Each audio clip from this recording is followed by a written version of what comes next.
یہ برائی اللہ رب العزت نے اس کی نشاندہی فرمائی ہے کہ اے مومن، اگر تو سمجھتا ہے کہ میں مومن ہوں، یا ایھا الذین آمنوا، مومنین کے زمرے میں آنا چاہتا ہے، پھر ان چیزوں سے لا تعلق ہو جا۔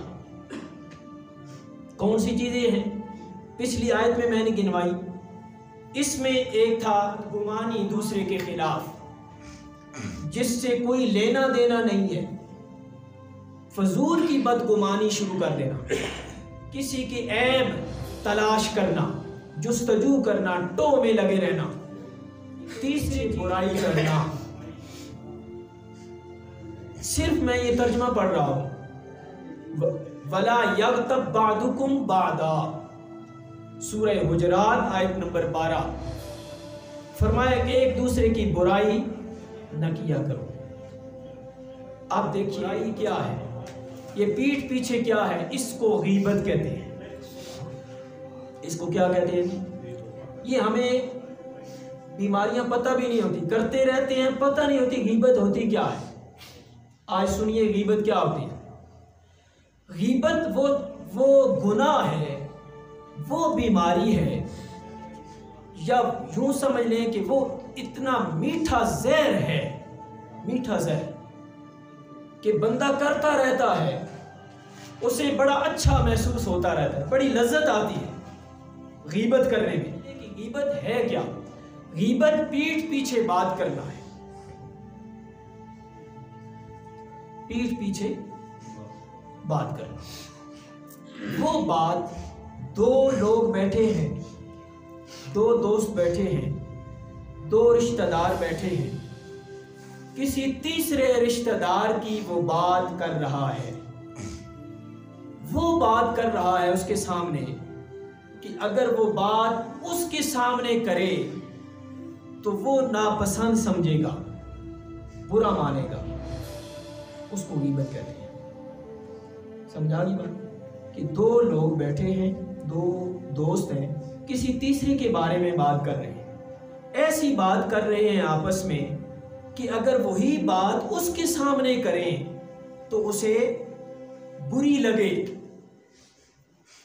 اسے بری لگے۔ ڈاکٹر صاحب ہیں، میرے ساتھ بیٹھے ہیں، انہوں نے کوئی بات، مثال دے رہا ہوں، انہوں نے کوئی بات کی کسی تیسرے شخص کے بارے میں میرے ساتھ، تو وہی بات اگر اس کے سامنے کرتے تو اسے بری لگتی۔ اب سمجھ آ گئی؟ اسے غیبت کہتے ہیں۔ اب دیکھ لیں کہ اس اصول پر ہم سارے ملوث ہیں کہ نہیں؟ اسے غیبت کہتے ہیں۔ اب اس سے اگلی بات، ایک اور باریک بات ہے، اگر تو وہ بات اس کے اندر موجود ہے، وہ برائی، وہ بری بات جو ہم آپس میں کر رہے ہیں، اس تیسرے شخص کے اندر موجود ہے برائی، یہ ہے غیبت۔ اگر اس کے اندر نہیں ہے، اس شخص کے اندر برائی نہیں ہے اور پھر بھی ہم کر رہے ہیں، وہ ہے بہتان۔ دیکھ لیجیے، اب اسے بہتان کہتے ہیں، اسے الزام کہتے ہیں، جسے قرآن نے اس کو بھی منع کیا ہے۔ وَلَا تَنَابَزُوا وَلَا تَلْمِزُوا أَنفُسَكُمْ وَلَا تَنَابَزُوا بِالْأَلْقَابِ، قرآن نے اس کو بھی منع کیا ہے۔ نہ بہتان کسی پر لگائے اور نہ کسی کی غیبت کرے۔ دوستان محترم، یہ غیبت ایک ایسا زہر ہے، یا یوں سمجھ لیں کہ اتنی اس کی لذت میٹھی کھجور کی طرح ہے، اس وقت بندہ کر رہا ہوتا ہے، بڑی لذت آتی ہے۔ دوسرے کے بارے میں بدخویاں، بدگمانیاں، اس کے الزام تراشیاں، اس کے عیب، اس کی برائیاں جب آپس میں کر رہے ہوتے ہیں نا، تو اس میں ساتھ شیطان بھی شامل ہو جاتا ہے، اس بات کو بڑا لذیذ بنا دیتا ہے، بڑی لذت آتی ہے بات کرنے میں، گفتگو کرنے میں بڑا مزہ آتا ہے۔ لیکن میرے آقا نے اس چیز کو منع فرمایا، اور قرآن نے منع فرمایا ہے، اللہ اور اس کے رسول نے منع فرمایا ہے۔ فرمایا کہ قرآن نے، پہلے قرآن کو دیکھتے ہیں کہ قرآن پاک کہتا ہے کہ یہ جو تم پیٹھ پیچھے گفتگو کرتے ہو، اس کا پتہ ہے تمہیں کتنا بڑا گناہ ہے اور اس کا کیا خمیازہ بھگتنا پڑے گا.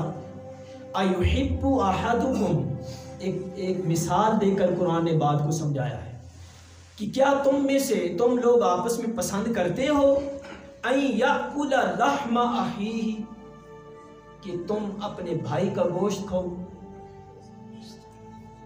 بھائی کا گوشت کھاؤ، بھائی کے گوشت سے اللہ نے اس چیز کو منع فرمایا ہے کہ تم اس چیز کو پسند کرتے ہو کہ اپنے مردہ بھائی کا ان یاکل لحم اخیہ میتن، مردہ بھائی کا.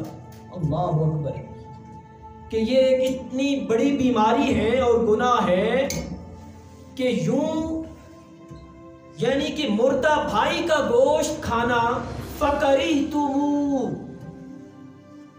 تم اسے پسند نہیں کرتے. ہم حلال گوشت ڈھونڈتے ہیں نا،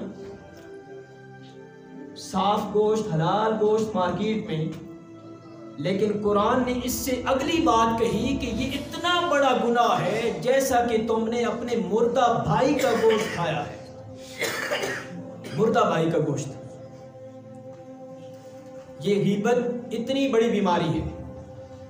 آقا علیہ السلام نے فرمایا فَمَا نَلْتُمَا مِنْ عَرَضٍ أَخِيكُمَا أَشُدَّ مِنَ الْأَقَلِّ مِنْهُ وَالَّذِي نَفْسِي بِيَدِهِ أَنَّهُ الْآن. مردہ گدھا کھانے سے نفرت کرتے ہو، لیکن اپنے بھائی کی عزت پر جو تم نے حملہ کیا ہے وہ مردہ کھانے سے بھی زیادہ بدتر ہے.